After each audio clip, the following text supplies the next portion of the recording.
Today is Wednesday, May 30th, 2018. I'm Jake Morphonios, here with today's Blackstone Intelligence Report.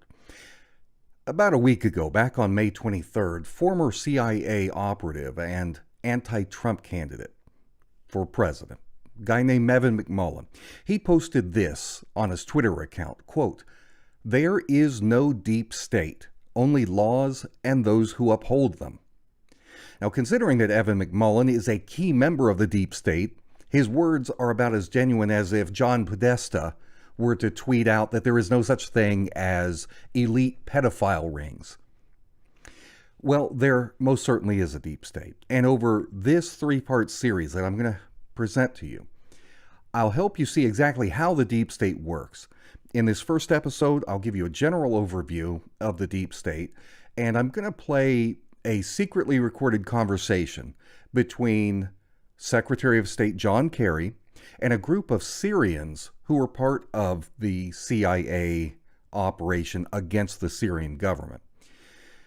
In part two, I'm going to go through the actual deep state operatives who played roles in that CIA coup attempt, including CIA agent McMullin and CIA asset John McCain. And in part three, what I'll do is give a very detailed lesson on today's deep state structure and how they conduct their very dark, very dirty business on behalf of the New World Order right now, right before our eyes. So let's begin. I want to start by giving you a general definition of what the deep state really is. You're going to hear different opinions on this depending on who you talk to, but here's my own assessment. Really, we need to define two key terms, the deep state and the shadow government. When we talk about the deep state, what we're really talking about is a criminal organization. And when we talk about the shadow government, we're talking about those powerful people who operate that deep state criminal organization, okay? The shadow government, which is also called a cryptocracy, it's a group of powerful people who have so much influence over the policies of the United States that they, in essence, constitute their very own secret government, a government that is functioning behind the scenes, out of sight of the business of what our legitimate government is doing. And these powerful people are alluded to by different labels. Some people call them globalists, the New World Order, the Rothschild Mafia, the Illuminati, and so forth. And really, there are very nuanced differences between those different terms. The terms get misused all the time, but some of these people are politicians. Some of them are bankers. Some of these shadow government operatives are bosses of multinational corporations. Some of them are just simply very rich elitists whose wealth gives them an immense amount of influence. So someone like George Soros, for example. These people include men, it includes women, mostly men, but there are some women. They come from all different political parties and ideologies. Some of them are Marxist, some are fascist, some are corporatist, some are Zionist. Some of these people are U.S. citizens and some aren't. Some of the names are well known to the public, but really most of them are not. Many of the names are not well known. But what unites all of these people is that they are all, each and every one of them, evil sociopaths. These are people who have insatiable lust for wealth and for power. And the way that they go about obtaining power and wealth is through the mechanism of what we call the deep state. The deep state is the organization and its various bureaucracies. Think of the deep state almost like a corporation. The various departments of a corporation, they all function together, but each individual department has its own goals. They do their own things. So, for example, the marketing department, what they do is going to be different from what the engineering department does, what the sales department does. But while each individual department has its own department goals and they do different things, the fact is that all of their work combines together to accomplish the overall goals of the corporation, right? Well, that is very much how the deep state operates. It's got all these different components that make up the organization. So it has, for example, the U.S. State Department and its vast bureaucracies. You've got the non-governmental roundtables, the think tanks, such as the Council on Foreign Relations, the Trilateral Commission. These things that craft the foreign policies for the State Department to implement. Then there's the military-industrial complex, which is basically just the war-for-profit industry. This is what outgoing President Dwight Eisenhower tried to warn us about. Then there are other powerful groups. There are multinational corporations such as oil and energy giants. We have the military and intelligence communities that are definitely the backbone of the deep state. And then, of course, we've got all of the central and Wall Street investment bankers, or the banks themselves, the institutions. Now, all of these various components, they each have their own individual goals. They're all working for what's good for them. But the powerful players that make up the shadow government, they take the heads or the key figures in these various organizations, and they secretly work together for mutual gain. They work outside of the law to achieve what they cannot achieve within the law. And that is what makes them criminal organizations. Now, here's how the shadow government operates. Let's say, for example, we use the example of Syria. So let's say that a group of Rothschild-linked corporations and banks, they want to be able to build a pipeline and some kind of gas pipeline, oil pipeline through Syria. But the Syrian government says no. What happens is that the New World Order policy development group, which is the Council on Foreign Relations, they write up some policies that would benefit that Rothschild network if America were to implement them. And the purpose of these policies is to coerce Syria into relenting. So this could be, for example, something like placing harsh economic sanctions on Syria to cripple them economically and make the cost of resisting the Rothschilds a much heavier toll than if Syria were to just give in to their demands and give them what they want. Let them build that pipeline. So we've got the Council on Foreign Relations, the CFR.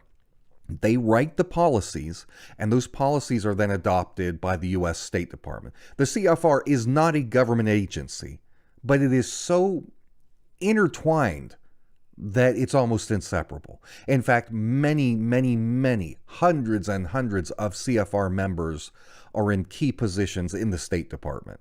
Almost all of our secretaries of state since the 1900s have been members of the CFR. Most of these policies that the CFR crafts and that the U.S. State Department implements, they don't require congressional approval. So they're operating largely outside of congressional oversight. The State Department is in reality just a tool of the CFR, and the CFR, again, this is what the Rothschild network uses to take their ambitions, the laws they need to change, the policies that need to be implemented so that they can do what they want to do with their oil corporations, their banks, and so forth. The CFR writes those policies, and they're implemented through the State Department, okay? So the State Department is just a deeply entrenched government bureaucracy. We need to just gut the State Department. Now, regardless of which party controls the White House, what we always see with the State Department is that this bureaucracy stays essentially the same year after year. And these cryptocrats from the shadow government, they use the State Department as a weapon around the world, a weapon that strong arms other nations, other corporations even, on behalf of the Rothschild network. Now, what happens when the target of the New World Order's sanctions implemented by the State Department or other efforts, when these things fail to achieve their desired goal, if their economic manipulation doesn't work, what they do is they turn to using the deep state's enforcement apparatus. And the main component of that is the Central Intelligence Agency. The CIA is the organization that enforces the New World Order policies that are written by the CFR. So when Syria, for example, would not go along with the softer approach that the State Department uses, the CIA would go in and try to destabilize the country. And you have the ensuing riots, you have terrorism, all of this designed to overthrow the Syrian government so that the shadow government, the people, could gerrymander an obedient and subservient Syrian regime that would permit the New World Order's plans to go forward. We see this all the time. This is exactly what the CIA and the shadow government did in Ukraine. They ran out the democratically elected pro-Russian president of Ukraine and replaced him with a pro-NATO president with deep connections to corrupt Ukrainian and Russian oligarchs. It's exactly what they did. People who were loyal to George Soros and others. So if the CIA can't handle a job on its own, though, if they go in and they try, for example, they've done this in Syria. They did the best they could. They created chaos. They created bloodshed. But it wasn't enough to topple Assad. So if the CIA can't finish the job on its own, a false pretext is created to justify bringing in the next part of the deep state, which is the U.S. military. They come in to finish the job the CIA couldn't do on its own. Now, I'm not saying that regular U.S. soldiers are members of the deep state. Not at all. That's not my point. But there are elements. It is very clear when you look at Afghanistan, when you look at Vietnam, the Gulf War, Iraq, Afghanistan, war after war after war. Is this to protect America? Of course not. These are all wars for territory, for oil, and so forth. Okay, this is the U.S. military being used as an apparatus within the deep state's control to go in and do the work that the shadow government wants accomplished. And all of this is done outside of the knowledge of most citizens. And that's partly because the New World Order owns and controls the corporate media, which shapes the public's perception of reality. In a very literal sense, our media operates a vast psychological operation of mind control by telling the public what they need to hear, hiding from the public those things they don't want the public to even know about, limiting, confining, constricting what the public can actually see and hear, so that the opinions formulated in the minds of the public are only, they're going to be limited to the little bit of information that's given. Former President John F. Kennedy, he alluded to this kind of sinister global conspiracy in a speech to the United States press not long before his assassination. Let me read to you part of what he said. Quote, "We are opposed around the world by a monolithic and ruthless conspiracy that relies primarily on covert means for expanding its sphere of influence, on infiltration instead of invasion, on subversion instead of elections, on intimidation instead of free choice, on guerrillas by night instead of armies by day. It is a system which has conscripted vast human and material resources into the building of a tightly knit, highly efficient machine that combines military, diplomatic, intelligence, economic, scientific, and political operations." Doesn't that sound very much like what I've been describing to you? Let me read one or two more sentences. He says, "Its preparations are concealed, not published. Its mistakes are buried, not headlined. Its dissenters are silenced, not praised. No expenditure is questioned. no rumor is printed, no secret is revealed. That, ladies and gentlemen, is the deep state that is controlled by the shadow government. Now, of course, back in the 1960s, JFK is referring primarily to what was the threat at the time, and that was the communists. But over time, the communists merely changed their clothes. We now know them as the globalists. But whether we call them globalists or communists, the objectives are the same. Now, let me share some research with you that I've been doing on deep state activities related to Syria. First of all, the Obama administration had the State Department. Leader was Hillary Clinton, right? She was the first Secretary of State in the Obama administration. Syrian President Bashar al-Assad had already said no to the New World Order Network's plans to run a new pipeline through Syrian territory. He said no. The pipeline would operate in competition with Syria's allies, with Russia and Iran, both nations of which rely heavily on their own oil and gas sales. So the answer was no, we're not going to undermine our own allies. Well, after the U.S. State Department failed to get Syria to budge on this issue, the next phase opened up, with the CIA taking the lead.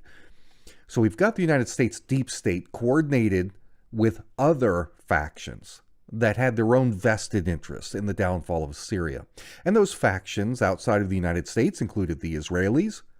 They've got their own geopolitical agenda. You've got the Saudis with their oil competition, so they've got an agenda. You've got the Qataris and others. So the CIA helped to orchestrate an uprising in Syria. And they were arming all of these dissidents. They were providing them with combat training. They were giving them logistical support. And then we've got the Saudis and the Qataris who also began sending weapons to these terrorists. And indeed, these groups were terrorists that the United States was supporting, because it included groups like al-Nusra, which was just Al-Qaeda by a different name, bloodthirsty beasts. Well, Hillary Clinton, as head of the U.S. State Department and as a member of the shadow government, she had helped to orchestrate previously the overthrow of Libyan dictator Muammar Gaddafi, right? They armed mercenaries there in Libya and overthrew the government, turned it into an absolute hellhole there in Libya. With Gaddafi dead, those mercenaries that were used to topple him, they traveled up to Iraq and to Syria to continue working. They merged with these existing groups that were already up there. They merged with Al-Qaeda. And when these groups merged, a new terror group was emerged from all this. It was called ISIS. It's also known by the name ISIL, but a lot of people refer to them in general as Daesh. Well, Hillary Clinton eventually resigned as head of the State Department because she had ambitions to run for the presidency, had to get ready for that. And John Kerry, who had run against George W. Bush back in 2004 for president, John Kerry became the new Secretary of State. He picked up the New World Order's baton. The legitimate government that you and I saw, if you watched CNN or MSNBC or even C-SPAN, whatever, what we saw from the government, they were telling us in public statements, one after another, that the United States was not arming these fighters, the United States was not interfering, but all along, that is exactly what the shadow government and the deep state was doing. The shadow government was fomenting a major proxy war against the Syrian government that the American people didn't know about. They didn't know about it because the American people wouldn't have supported it. I did my best back then, back in 2012, 2013, to report on this, to report on what was really going on. But, of course, my voice is severely limited. The reach in comparison to the reach of the deep state's propaganda outlets in the mainstream media. But I did talk a lot about this back then, about specific rebel groups. I put them in there by name, talked about who was arming them, who was funding them. All of this being done with the total knowledge of the U.S. government, of the State Department. And apparently I wasn't supposed to be talking about some of that stuff because it got me in trouble with YouTube at the time. But the fact is, the Obama administration was knowingly lying to the American people. The shadow government was using the various components of this deep state to conduct a secret proxy war that very few Americans knew about at the time. We know about it now, but not back then. Publicly, Secretary of State John Kerry was talking about diplomacy. He was saying that he was working very, very hard with all the various parties to bring about a peaceful diplomatic solution to the Syrian crisis. In fact, I'll play a clip here. On September 9th, 2013, he said that he and Barack Obama fully agreed that the solution to the problems in Syria was strictly political, that there was no military solution to this, that the problems couldn't be resolved on the battlefield. Take a listen to this. So let me be clear.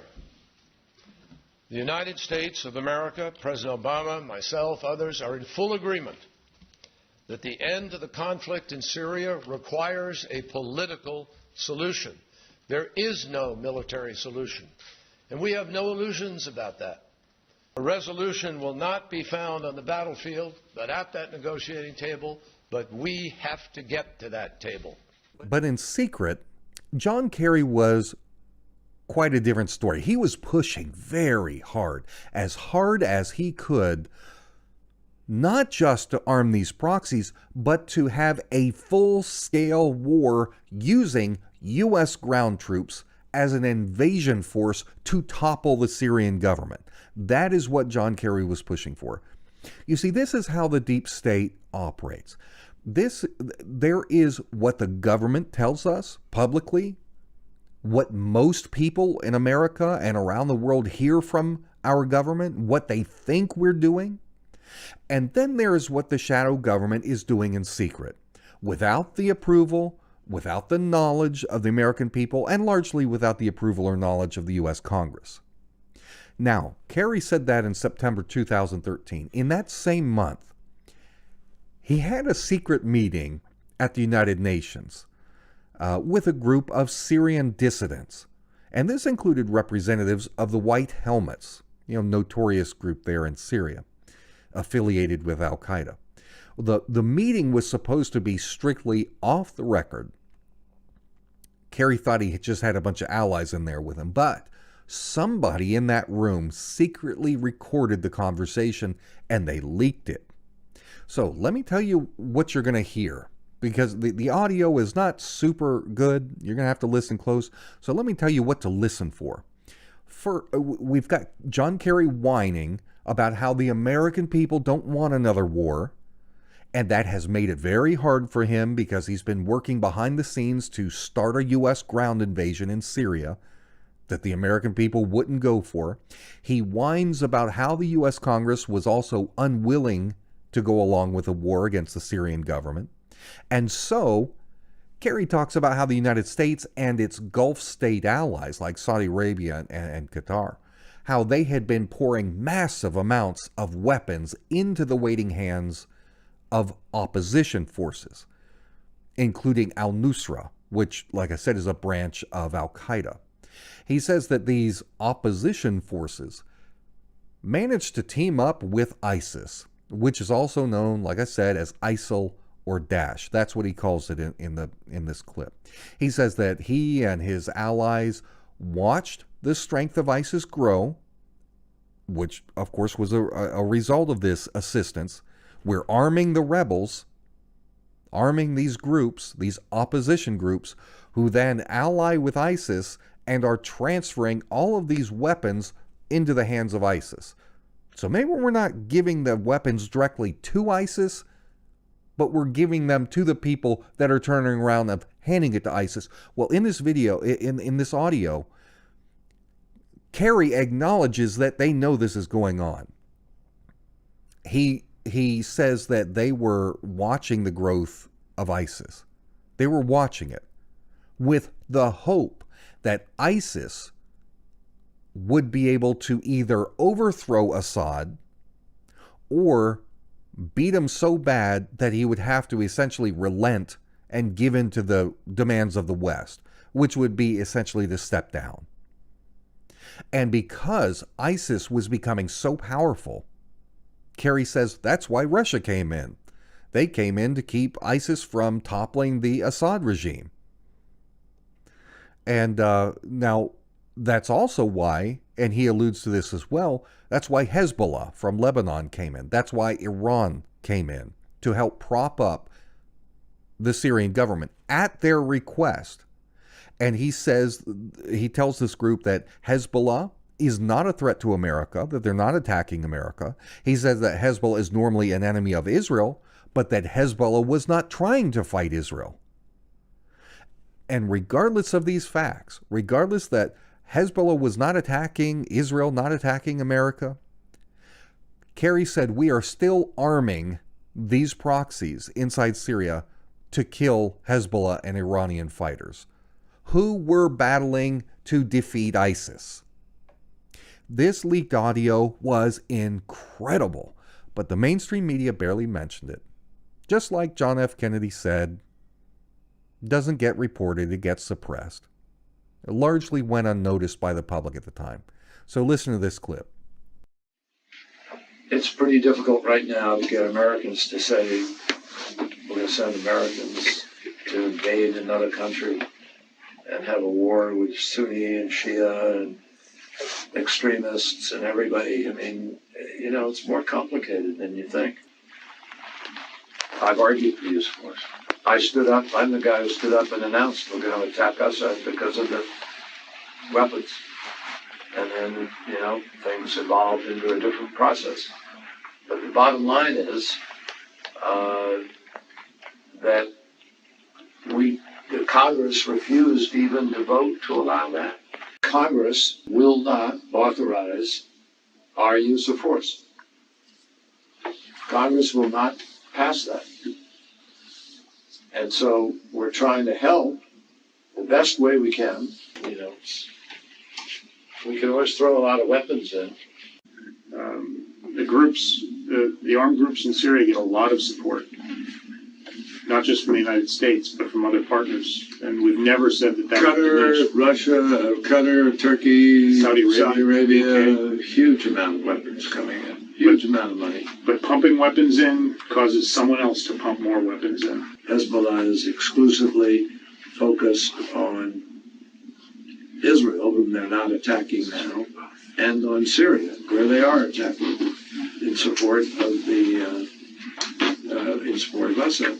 How to make the Syrian people accept this argument that because Hezbollah or Fadl Abbas, the Iraqi and Iranian groups are not fighting the United States now, so they are not targeted by the attacks against terrorism in Syria.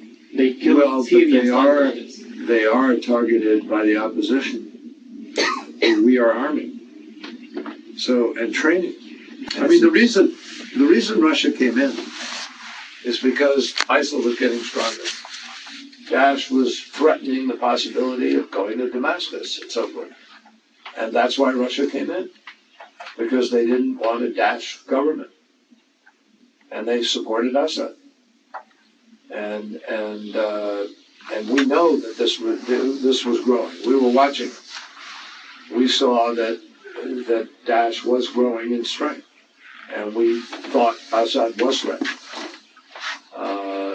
We thought, however, we could probably manage, that Assad might then negotiate. Instead of negotiating, you got Assad. Now you got Putin to support him. So Nusra makes it hard. Nusra and Daesh both make it hard because you have this extreme element out there. And unfortunately, some of the opposition has already kind of chosen to work with them. Now, here we are in 2018. This information may not seem all that shocking to us, at least not to you guys, my viewing audience that is keyed into this kind of information. But at the time, remember, At the time, John Kerry was denying all this. He was talking about how he was engaged in diplomacy, how he knew that fighting wasn't the answer. So this, my dear viewers, is the deep state. This is how it operates. And just as Secretaries of State Clinton and Kerry were part of the deep state running the Obama administration back then, it is a cold hard fact that Trump supporters don't like that CIA Director Mike Pompeo, who Trump now has as Secretary of State, he is also very much a part of this deep state network that is doing terrible things on behalf of the New World Order syndicate that the American people don't know about. How much does the average American know about what is being done in Yemen, in Sudan, in Somalia? Don't know much about that, do you? That we can have a left-wing social liberal like Obama, followed by an alleged right-winger like Trump. Two different administrations, and yet the foreign policies go unchanged. The same wars continue and even increase. That is evidence that demonstrates we are not in control. We, the people, are not in control. There is a shadow government that is functioning behind the scenes that we and our representatives seemingly have no control over. So, to Evan McMullin, who denies that a deep state exists, I'll just say this. Stay tuned, my brother, for part 2, because I'm getting ready to expose you for the deep state operative that you truly are. For Blackstone Intelligence, I'm Jake Morphonios.